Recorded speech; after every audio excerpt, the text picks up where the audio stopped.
Hey everyone, I'm so excited. I know I've been interviewing a lot of Maloney's lately, but this Maloney is not related. But we have so much in common that you would think that we were related actually. We have commonalities with education background, with just a great outlook on life. We both live in Florida. We have all hmm these great things that we have in common. It is my pleasure to introduce you to Miss Leslie Maloney. Thanks, Leslie, for joining us today. Oh, thank you so much for having me. Yes, this is really fun. I was sharing with Leslie before we got started that I chose my mug in celebration of her today and in celebration of And we're the beaches that toasting. we love. So we're toasting to the love of Florida and the beaches and all fun things of living in the sun and not the snow. Even if it's chilly like it is right now, it's still not snow. And so I'm That happy. is true. We had our little cold front come through yesterday, but it's warming up quickly. So the Floridians are back out walking around. They are. And yesterday, even in the Keys, they were wearing shorts and flip-flops, but they were like, they looked cold. And I thought, well, why don't you wear long sleeves? And we people here just don't own it. We only own flip-flops and swimming trunks and beach That's so clothes. true. So true. Floridians do not know how to dress for the cold when it comes, and I still, when I travel different places, I'll underestimate the cold, in another area and go, gosh, I need another layer. I need a heavier jacket. I know. I don't think it's always just the cold. I think a lot of times it's that wind. I don't know how people live where it's Yeah, windy and freezing. Ooh, yeah, yeah. And the dampness. Yeah, it is. It's kind of, and it's one of those, I think as Floridians, we think, okay, well, I know this is probably only good for a day or two, so I can bite the bullet exactly. and deal with it. I'll walk Exactly. around in my flip-flops. And it saves on our air conditioning bill because we just all open the windows for 3 days. Yeah, it's a serious cold front if it gets all the way down in the Keys, though. That Oh doesn't. yeah. That's how you know a couple times a year I'm gonna do the self-cleaning on my oven because it's got to be cold enough where I can open the whole house up. That is when you Yep. know. And that is also when you know that you're getting old, when you can bank on that. And that is what you look forward to. So, Yeah. all right. Well, Set your watch. Leslie, I loved learning more about you and your background. You do have also a background in education. So, talk to us Mm. about how your background in education has segued into your new podcast that's launching in January. It's launching in January, correct? Launching in Meaning January, and Meaning and Moxie Moxie after after 50. 50. Yeah. Hmm. How it relates to my background in education. I don't I know about think, relate, but the yeah, segue from okay. that. The segue. Well, I was a high school teacher for many years. Um, Social studies. Pretty much eventually got into, started teaching whatever, you get handed as a new teacher, which was history, which I always loved, history, American history, world history, but really found myself in finally getting into the elective of sociology and psychology, which sociology is my background. So taught that for the pretty much for the last 10 years of my 22-year career in public school. Started teaching online classes at the local, what then was a community college. And of course, all the community colleges in Florida now become state colleges, 4-year colleges, so I still have a couple of online classes there that I teach in its intro to sociology. So I've kind of had that in my back pocket for about 10 years. I left the classroom in 2013 and just started writing some books and the podcast for me, which I'm one that follows when I get an idea and I can feel an expansion, or I like boom boom boom boom boom, and even if I'm not really clear what it is that's making it light up, like pay attention, I sort of make a mental note to myself about it.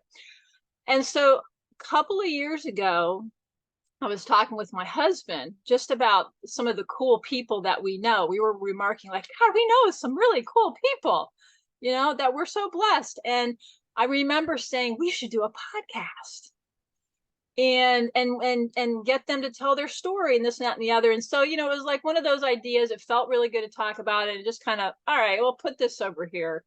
And then it came up a couple more times in the last few years. And I even said to somebody last spring that there's something around this podcast thing, but I don't know what it is. And so it was still kind of forming there. And then was listening to a podcast and came upon this particular class, which is how we met. Mhm. And it was in very shortly after I started listening, I was like, okay, this is it. This is the next step. You don't exactly know, follow those magic breadcrumbs. And but it was pretty clear, like, okay, yeah, this is the next step. You need to just follow the muse kind of thing. So that's how I ended up developing and working. And this whole fall I've been working on becoming a podcaster, and excited to launch this in January. I'm excited for you to launch it too. I can't wait. I know you've had some incredible guests so far. And I feel like 50 is a pivotal point for a lot of women who can go one of two ways. Either they can start thinking, oh my gosh, what am I going to do with myself? Or they can say, there's that saying out there that you have two lives and the second one starts when you realize you only have one. You know what I mean? So it's like when you get to that point where you have that epiphany of, how much time do I have left? I need to make every minute count. I think that's when your life begins. So I Yeah. think your podcast is going to be able to shed light on, it doesn't matter what age you have, fun, do what you want to do. Yeah. Yeah. So true. And with each decade, I mean, I'm 61. And so with each decade, each decade for me is just, more ideas, more things to do, more. And so the wisdom that you gain with aging and you couple that with energy and excitement, then it just, I feel like I'm more, just more on fire than ever. All the cylinders are running well. Let's put it that way. What is the thing that excites you the most about having a podcast?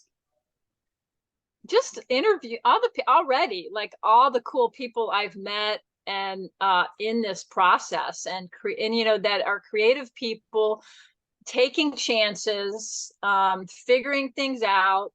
And so that was the whole spark of it to begin with, is just let people tell their cool stories, because in doing that, for me, I get excited, like, oh man, look at that. And I might not be interested about what somebody's doing over here, but I still can empathize, or I can still relate to their excitement, and they're on fire with it. They're excited and they're getting up in the morning like, how, I'm going to do more of this. And so it inspires me. It inspires me to try new things and think about, other paths. One thing we were talking about yesterday is our ability to pivot quickly and swiftly if things aren't working, because we're educators and that's what you do when you're in education. You teach yourself things pretty quickly and then you pivot if things aren't working. Do you think that that is helpful for you now? Because the one thing I feel about podcasting is that I don't know if I'll ever learn it all. Every time I think I've mastered something, I realize I haven't mastered anything. And I can go down a rabbit hole for one component of like a million components. The rabbit hole can last for 3 days. And then I feel like, again, I got it. And then I realize I really don't got it. So how has your background in education helped you create the foundation for your podcast that's launching? I think the biggest, and thank you for making that link, because I don't think I really made that link as deeply as I have in this moment of that question. But yes, as you know, in teaching, you got to be able to pivot quickly, because you can see immediately, and usually you sense it before you see it, that something is not working. Or a teacher's day is so typically scheduled to the minute, to the Yes. bell, and you'd be No surprised how bathroom much. breaks in between. Oh yeah, I mean, your day is so tight, and so you have to make the most of each moment, each minute. Like, I got 10 minutes to do this because the kids are coming in the door. And so you learn to manage your time really well, Mhm. and you learn to adjust as as needed, depending on the situation. So for sure, That has helped in the process, and just the confidence of I'll figure it out. Like, and if I can't figure, if I'm, I won't say can't, but if I'm challenged in figuring it out, I'll get help. I'll get some help with that. And, talking with colleagues like you and others that can help with the tech or whatever. So yeah, it has, because boy, teachers wear so many hats in a day. Absolutely. Well, and another component I never thought about until you just mentioned it is resourcefulness. I am so happy that I have learned how to be so resourceful. As a teacher, you're always looking for ways to do things, find things better, find free resources, find things for the students, find things for yourself. And so I think during this podcasting experience for me, I've really leaned on my ability to be resourceful and, to teach myself the components of the simple things. I feel like I am a tech person until I started this, and I realized probably I'm not. I'm probably not a tech person, but it's Yeah, okay because tomorrow's still going to come and I'll figure it out and then I'll learn something new, make it better. yeah, yeah. And you kind of, I've always had this thing where, when I've tried new things, and you're looking around going, gosh, can I do that? And, then I look to the other people who are out there doing it, and some are doing it better than others, but there's a field that you look at. And you go, well, if they can do it, I can do it. I mean, I'll figure it out, kind of thing. So I've used that a lot in my self-talk over the years with new things that I was going to try. Can you give us any kind of spoilers for any of your guests? Like which one gave you a story that most surprised you or you found the most interesting? Have you had any like that yet? I've had some that, I have had one that made me cry, made me cry as soon as I hit stop on the recording. Have you had any moments like that yet? Yeah. Oh gosh, I've had some great ones. Actually, I have one today that after this that I know you'll identify with. Because you're from Vero, he is a treasure hunter. He owns he and his wife own some of the salvage crews that are Mhm. salvaging off the coast. Of course, Vero Beach is the treasure coast, and I'm just north of there, and there is a lot of treasure out Mhm. in right off the coast here, that has not been found. And so there's a whole interesting subculture of these salvagers and treasure hunters out there. So I know I'm going to get some stories today from him about that and just living that life. And it just seems so interesting to me. So that's kind of the one that's on my mind right now, because I had run into this gentleman a few years ago. Actually, I attended a treasure hunter. I was fascinated by it. I went to It they is were having fascinating. they were having like a little seminar nearby here. I was like, oh, I'd like to go sit in on that. And my husband and I were like the only two non-treasure hunter people in the room. I know they were kind of looking at us like, who are these people and what's their story? And it was so interesting to be around all these salty dogs. Mhm. And I felt like I was in like Pirates of the Caribbean or something. So, but yeah, so many people just that I've interviewed so far, just sharing, just being real and sharing their stories. And yeah, I'm drawing a blank right now because I've got the treasure hunter in my mind. But But speaking of treasure hunting, I think the one thing that I've learned is that there are such a variety of careers and career paths and hobbies that turn into careers that I've ever, because you're only you only know what you're familiar with. So when I was growing up, I mean, my dad was a preacher, then he was a florist, my mom was a secretary. I don't know. It just didn't occur to me that there were actually like people can make a living now. I mean, now we have influencers and treasure hunters and all of these things, but it's so cool to hear someone else's story who has a niche from what they love and it turns into something that they can do as a viable job and then bring other people because the treasure hunters, I mean, I'm sure that they go for a long time without finding anything, and the amount of research and resources that they spend. But then when they do find it, oh my gosh, it's jackpot. Yeah, yeah. And it is amazing. I've had that occur to me too, like when you're talking to somebody, and especially if they've taken a non-traditional path, you're like, wow, that, that never occurred to me, and I never thought you can make money in that, and or just spend your time doing that. And so, yeah, it is Well, and you wear fascinating. many hats. You have many different pieces of your life too. You've authored 3 books.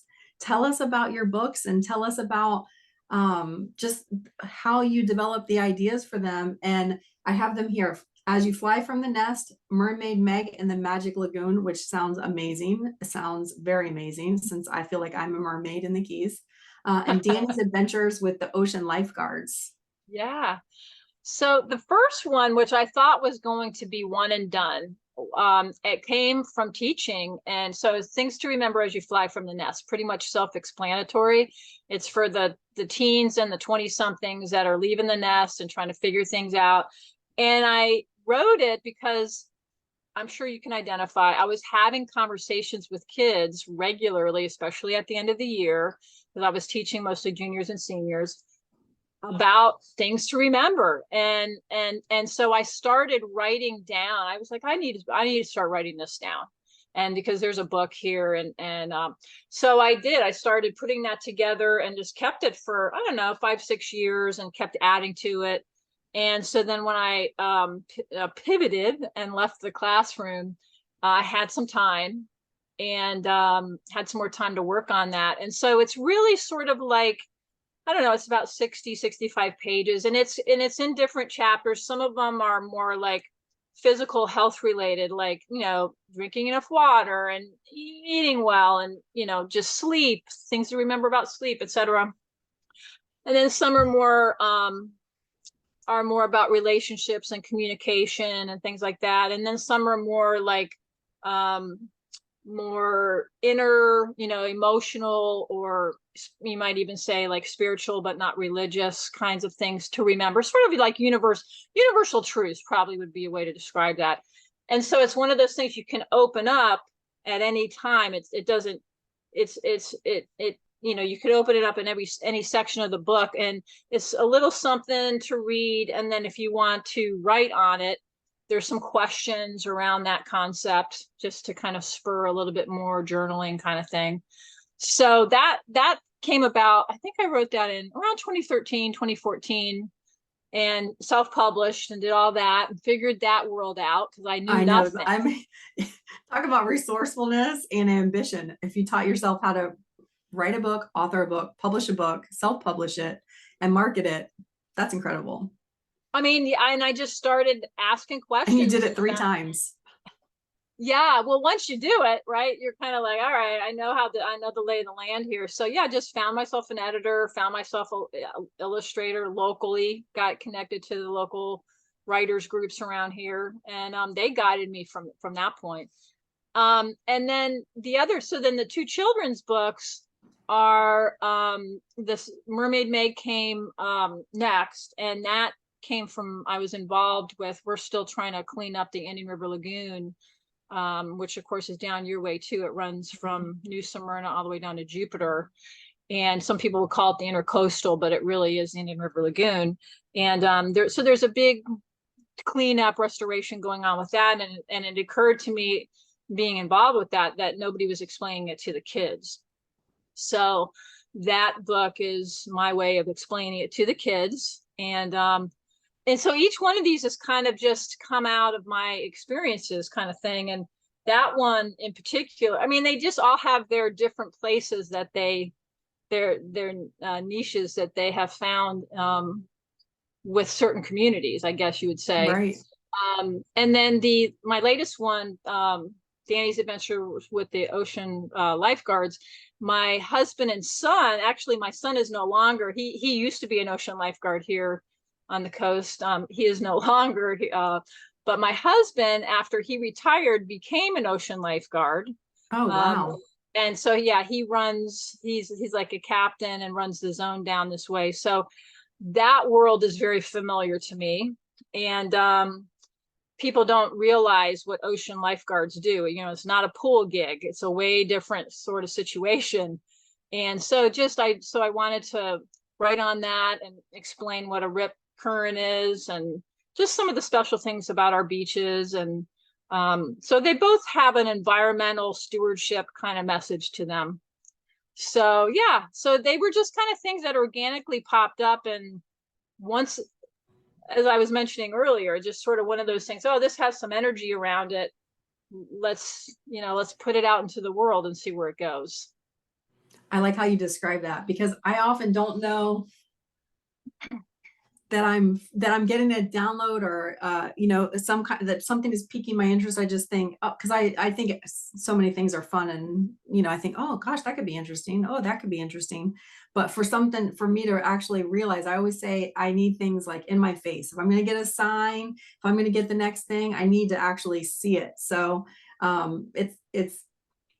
it is nice though when you realize in hindsight that you had that nudge and that you didn't realize it, and that you move forward on it. Sometimes it takes, for me, it took like 5 or 6 years. So yeah, and sometimes it does. Sometimes you're sort of like, I don't know, I feel, we don't see it right away, and that's the timing. That's the timing of spirit. Sometimes it's not the idea. It can be something planted 5, 6 years ago and comes into fruition later.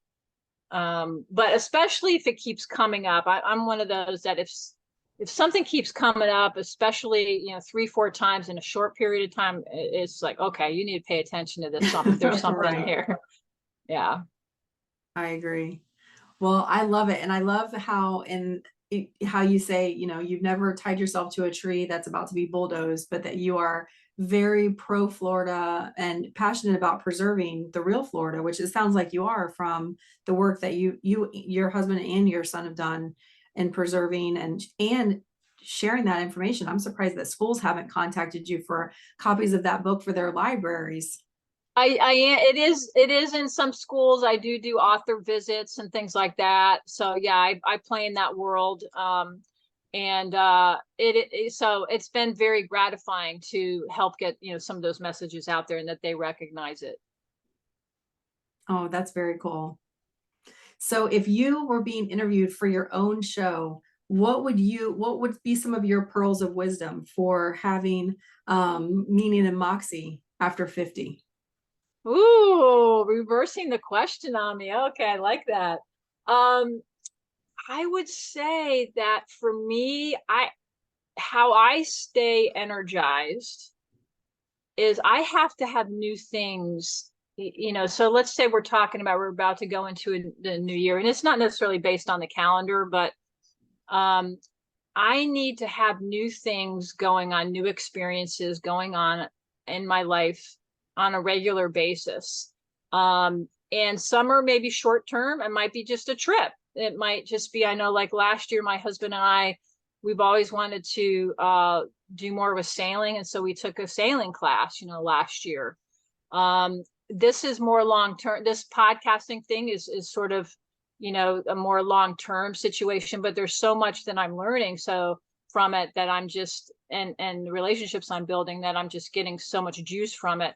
So just the newness, keeping things fresh.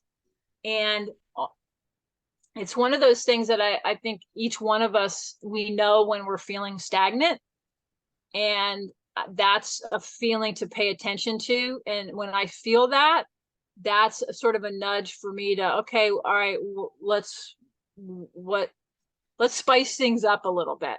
So that's how I find meaning and moxie in my life, is to keep being interested, and I don't subscribe to it's too late to learn something. I don't subscribe to that at all.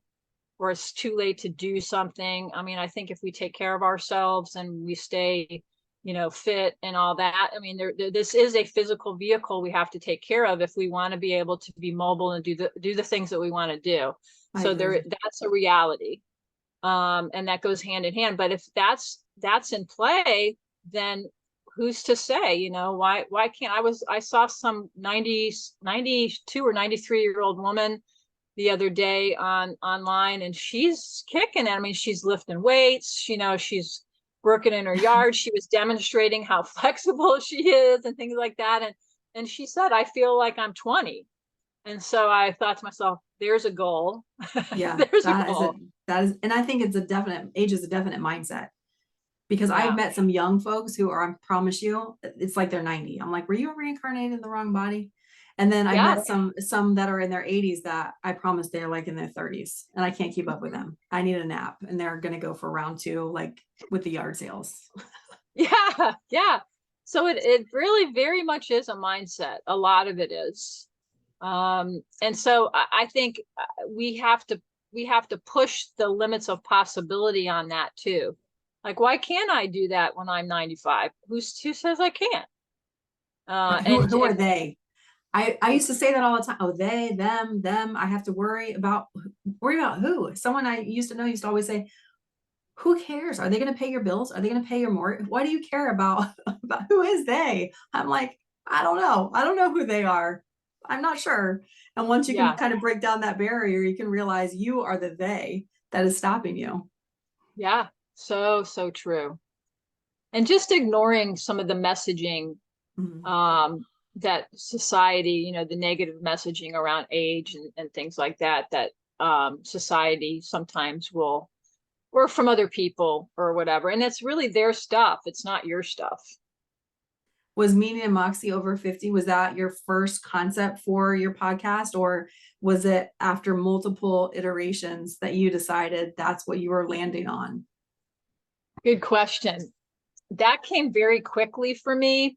Um,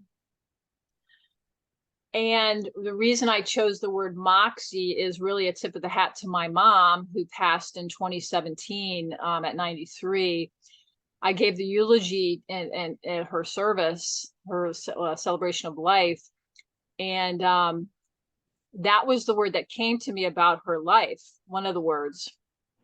And I said at the end of the eulogy, I said, may we carry on her moxiness. And so that just immediately, when I was thinking of the title, it just, boom, it was right there, right there.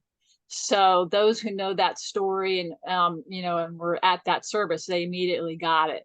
Like, okay. That's an awesome tribute to your mom. Thank you. Yeah. Yeah. I feel her definitely guiding the process. Well, so my podcast is about cultivating happiness, manifesting that in your life. But I feel like I can't even ask you the question of, if you could do more of what you love, what would it be? Because you do the things that you love. But is there one thing that if you had more time in a day that is there something that you would do more of that you love that you don't create time for? Like for me, it's Mm. books. I love to read, but at the Mhm. same time, I get sucked in, and 5 hours later, I think, man, I didn't do anything productive. But man, that was a good book.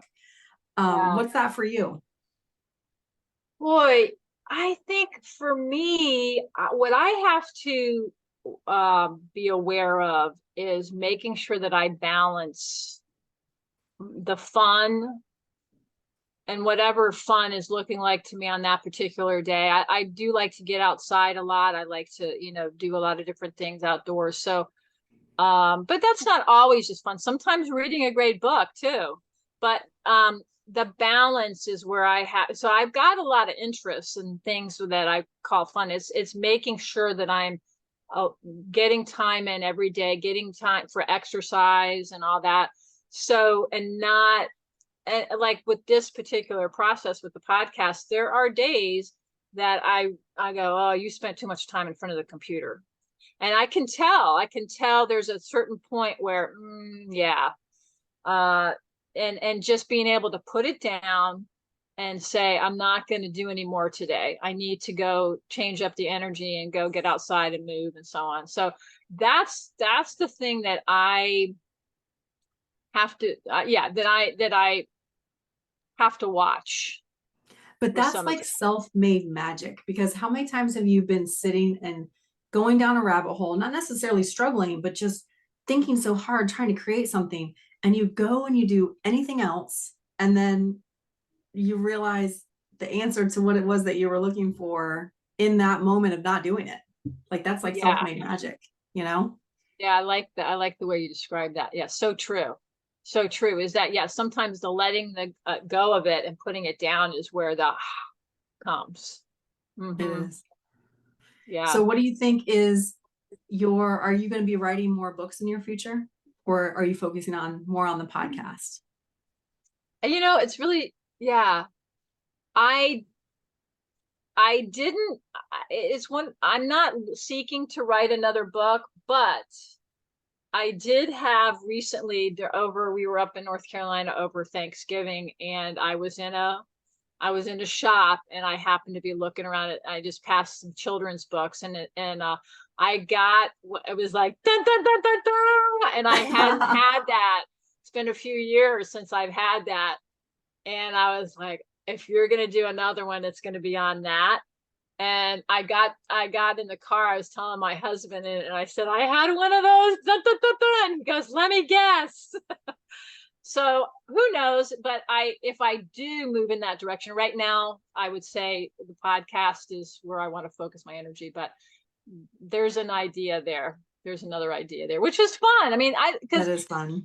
taking that back to teaching, that was always one of the things I loved about teaching, interacting with the kids, and then the creative part of it. You get to be so creative.